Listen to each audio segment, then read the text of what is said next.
Hi guys, this is Mr. Assassin and I'm here today to do a Toriko discussion. I want to talk about Toriko capture levels, the gap between certain capture levels, and I will explain that in a minute. I want to talk about possible Battle Wolf powers and about Acacia and the Blue Nitro. Now I'll try to make this discussion in a proper order so it makes sense, because I have so many ideas in my head and I don't want somebody that looks at this video to not be able to understand anything. So I'll try to synthesize them, and I'll just start with the last chapter in Toriko. And I was making a comparison between Bambina and Goritaurus, the master that Toriko and company, the four kings actually defeated so easily. So at base capture level, Goritaurus was 1405. They don't show us the capture level increasing when he transforms, because he was like a mountain of, I don't know, a mountain of flesh, and then he transforms into a gorilla. So the capture level spiked, because we know that these monkeys can spike the capture level, but we don't get to see how much, and that's because of Embu. And we now know that Bambina taught everybody Embu so he can have a playmate. So I'm going to go with a wild guess and say maybe 20% increase in power when they use Embu. So at 1405, that would mean 140 capture levels above, so not that much. It would mean let me do a quick calculus. It would mean 1545 capture level if the spike is in 20%, the spike given by the Embu training. Now let's go with that. For the sake of the argument, let's go with that. 1545. Let's say that is the capture level that Goritaurus could have reached in his best case scenario. Now the four heavenly kings did some combined attacks on him. Coco and Toriko did the poison fork. Sunny and Zebra did the return beat punch with the spatula, hair spatula, whatever. Anyway, they combined the attacks, but the thing is that this guy tanked all the attacks. He used Embu and he wasn't that hurt. If it wasn't for Coco's poison that he used to, if it wasn't for Coco's poison that he actually used to create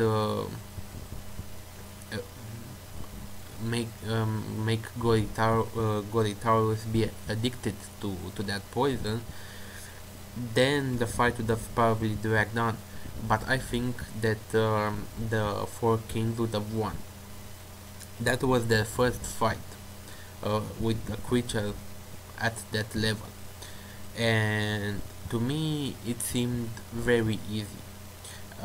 This guy didn't even scare them. I mean, they just went in there and did their jobs and went home practically. They weren't scared for a minute. But when Bambina showed up, everybody was trembling in fear, and I don't know why was that. Why? I mean, Mitsutoshi wanted to show us that there's a huge difference between Bambina and one of the masters, and Bambina was supposed to dwarf Heracles in power. So what does that mean? Where does that leave Heracles? Because I don't think that Heracles had a capture level to begin with.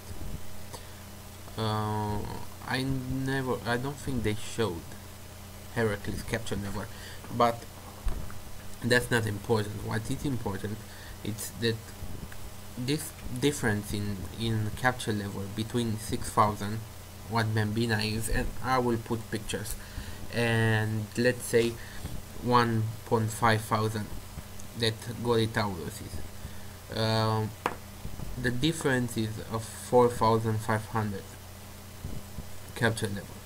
But what you have to think about is that if the 4 heavenly kings manage to destroy Goritaurus so easily without even breaking a sweat, actually, then probably the 4 heavenly kings each has a capture level somewhere in the 2000.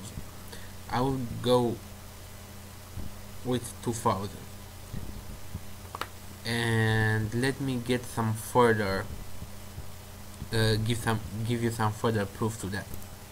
When Toriko first went into the gourmet world, not first, because the first time he actually got his ass whooped, but when he went to save Komatsu after the cooking island arc, Toriko fired a fork, and that fork, it was a single fork, and it killed the first beast, that dinosaur looking beast. It went on, and there was a winged grizzly or something, if I remember correctly, and its capture level was 700 and something, and the winged grizzly had to dodge, because if not he would have been killed. So that fork alone had more power than 700 and something. And then it went into the fortress Rhino, which, if I remember correctly, was 1400, I believe so, or 1200, something like that, or yeah, I think something like that, I'm not sure. So that was when the fork was deflected, but you can safely assume that one single fork had the power around 900 to 1000. So that was one single fork. So then Toriko, without his gourmet demons, we can safely assume that he could reach 2000 capture level. With his blue demon, even more, because his blue demon was actually able to hurt Heracles.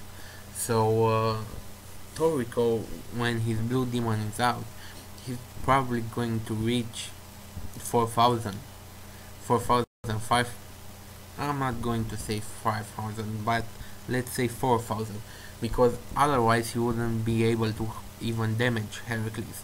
And you gotta think of something else. If they cannot reach at least 4000 capture level, then how the hell are they going to beat Monkey King Bambina? So, because they are the main characters and they need to get his balls, and the only way to do that is to kill him, I think. But what I do want to say is that these capture levels, they are pretty chaotic, and the way I understand it from Toriko first manga, the Toriko first chapters of the manga, was that if you had capture level 1, then you needed one normal human to capture that animal. Like, let's say a frog had capture level 1, you needed one human to capture that frog. If a certain beast, like let's say a bear, had capture level 10, then you needed 10 people to catch that. But then it starts scaling up. In the gourmet world, it starts scaling up exponentially. You don't add them anymore. I mean, if you have capture level 6000 like Bambina, I'm pretty sure that not even 200,000 humans could catch Bambina. So it's not like you bring 6000 people because it has 600 capture level and they catch it. No, that's not true.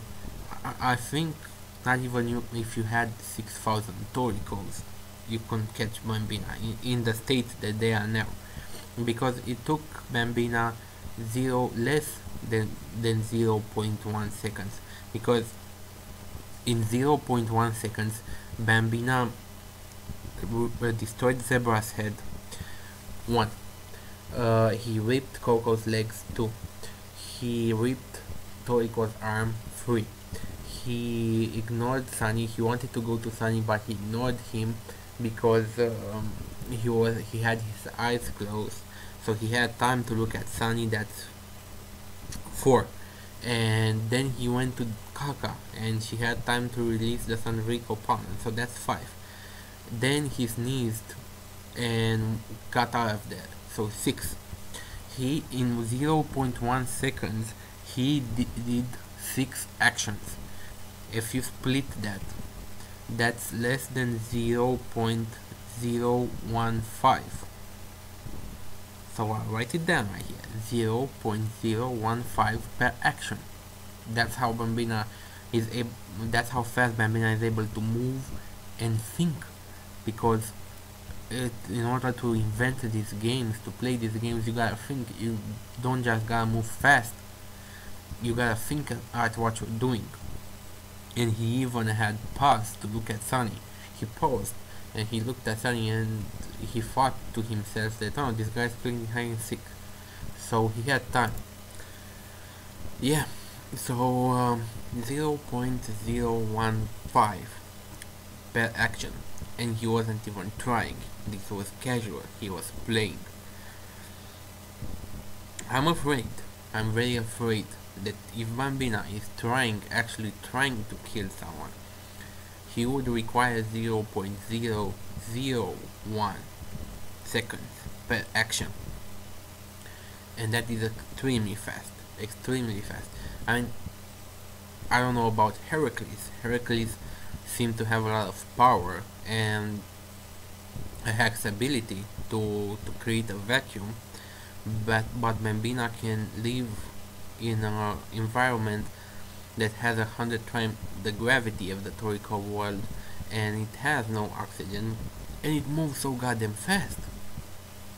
And you're like, how the hell can Heracles compete with that?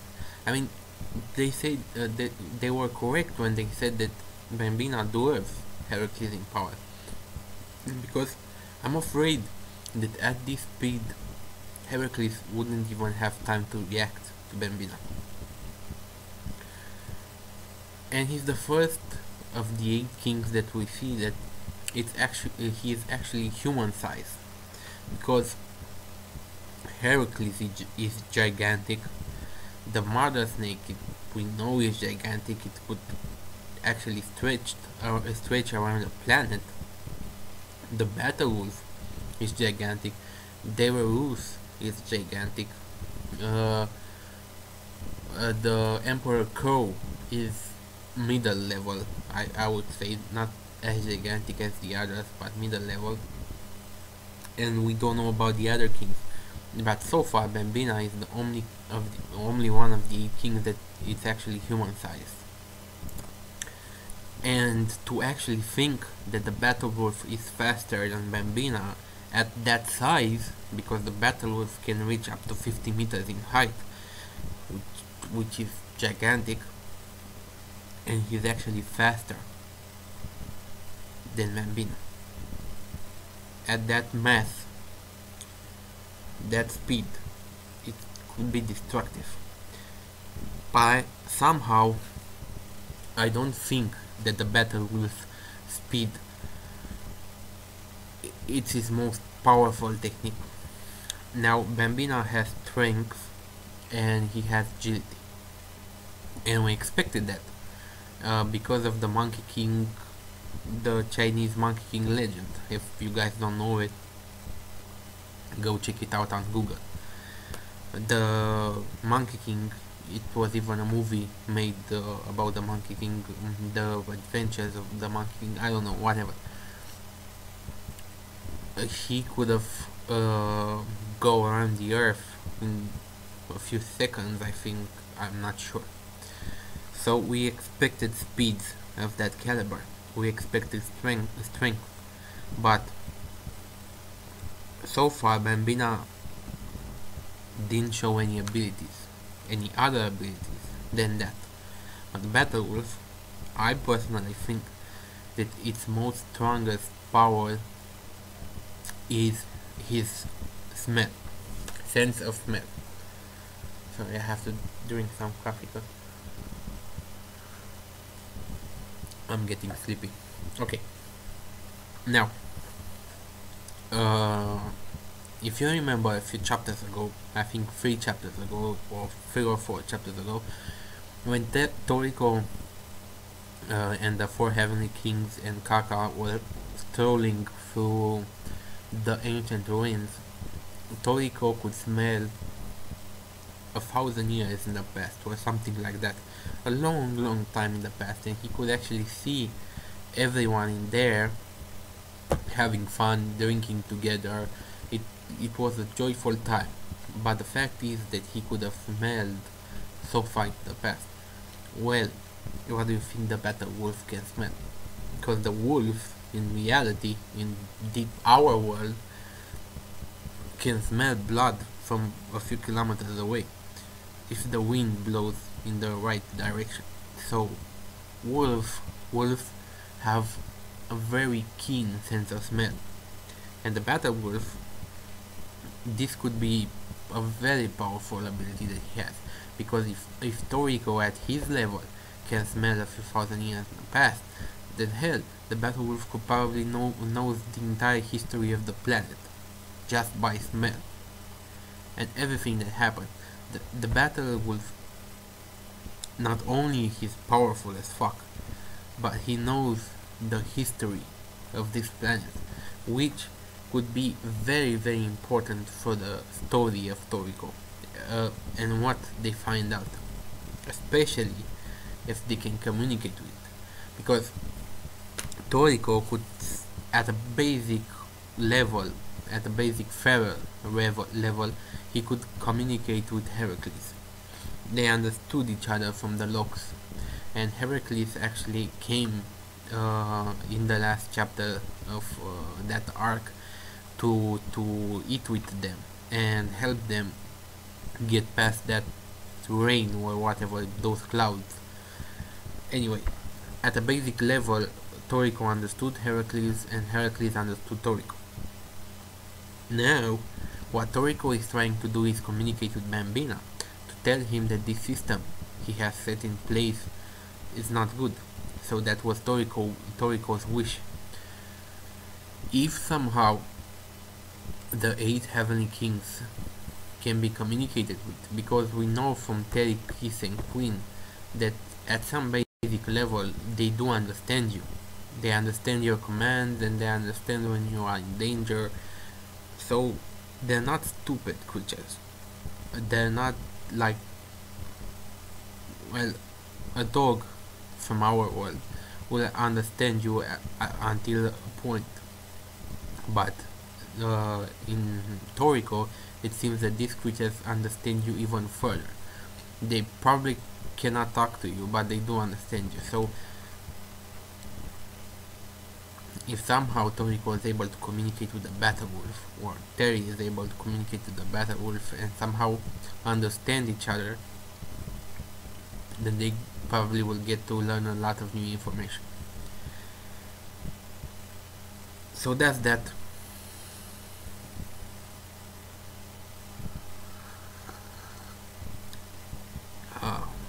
Okay.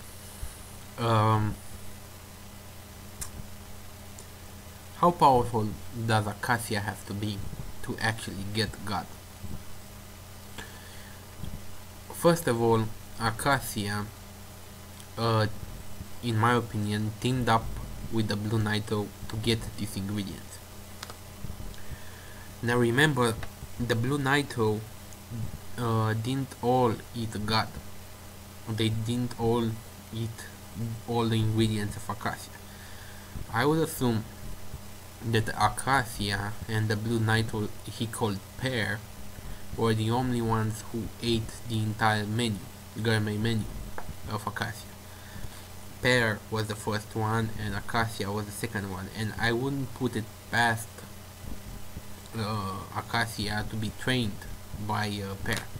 but that's just speculation at the moment.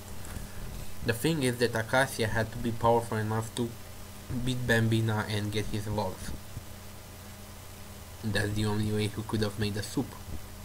And we know, because it was stated in this arc, that the Blue Nitro do not know how to cook pear, but Acacia did. And if Acacia did, and Acacia was allied with the Blue Nitro, then why don't they? You see, I think that there are certain factions within the Blue Nitro. Some that want to protect these ingredients, and some that want to use them. And I think the ones that Joy is working with are evil. But this gets all very confusing. It depends on the fact if Acacia is evil or not, because Acacia worked with the Blue Nitro. So if the Blue Nitro are evil, then Acacia was evil. They understood each other. But if Acacia was good, then that means that there has to be a faction of the Blue Nitro that are also good, because Acacia wouldn't work with somebody evil or that has had evil motives. Anyway, the thing is that both the Blue Nitro and Acacia had to be stronger than Bambino. They had to be stronger than Battle Wolf, but who knows, maybe God is not a part of the Battle Wolf, so they only had to bypass the Battle Wolf to get God. But in the case of Bambina, they needed his balls, so they had to be able to kill Bambina, which means that they are worlds away from Toriko right now. Toriko had his arm pulled off in 0.015 seconds, and he didn't even see it. He didn't even realize what was happening, basically. Bambina could have taken a shit on his head and he wouldn't know what was happening. But these guys, Acacia and the Blue Nitro, killed him and took his balls. So, the previous king. So, very powerful individuals. And at this point, I'm not sure if Midora could even do anything to this. Imagine Ichiro had minority world, but what good would that do against Bambina? Because Bambina could blitz Ichiro and in 0.0001 seconds have his head on a plate. He would have had to go in there with minority world already activated, which could have been a good counter, because if Bambina moves at that speed in minority world, Bambina would have been slowed down very, very slow, because everything is inversed. But to be able to go with minority world activated, and I don't think he would have beaten. We don't know what other abilities Bambina has, and Midora, no way. That hungry tongue thing, yeah, it's powerful, but he has nothing to protect him. I mean, Midora can be considered a tank because he tanked everything that Ichigo threw at him, but he cannot tank a punch from Bambina. No way, no way. So Midora would have been over, and Midora has to be careful how he acts in the Gourmet world, as to all of them right now. The fact that annoys me very, very much is that Kaka was able to see what was happening when all the other kings were not able to see what was happening. So from that fact alone, we deduce that Kaka is more powerful than them, and I don't know how they don't see this. I mean, Coco does, but I don't see how the others don't notice that Kaka is stronger than them, at least speed wise. And they're going to learn Embu now, and we'll see where that heads. But basically,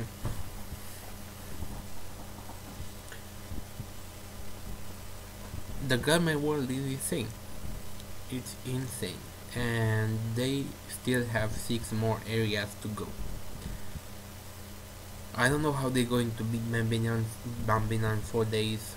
I don't know if Toriko is going to be able to convince Bambina to help them. I think I wouldn't like to see that. I really don't. I don't want to see that. I want to see a fight. But they still have a lot of kings to go.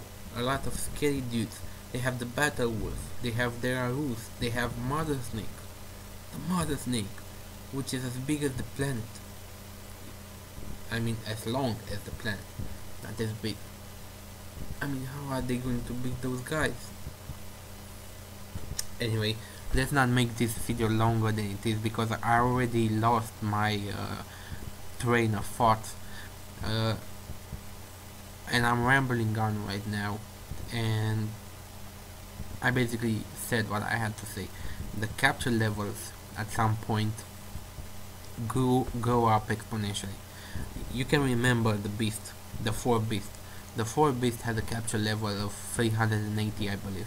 That didn't mean that 380 people were able to kill the 4 beast, because the entire army was not able to even scratch the 4 beast, and he killed millions of people. So the capture level spike. If a creature with 380 capture level can do that to the human world, then Bambina could have killed the entire human world in 1 second. I kid you not. If he wanted to, he could have killed the entire Toriko world in 1 second. Not Toriko world, human world. He would only had to do this, and cities would have been wiped from the sheer air current that he would have done from his arms. And he could have done that in 0.001 seconds, and moved on and do it again, and moved on and do it again and again and again, and everything would have been wiped out. So the fact that the human world exists in Toriko, it's a miracle alone. A miracle alone. And I'll leave it right there. So please guys, rate, comment, subscribe, give me your thoughts, and have a nice day. I can't wait for the next chapter right now. It's going to be training, but I would like to see how they train. See you guys next time. Any rational society would either kill me or put me to some use.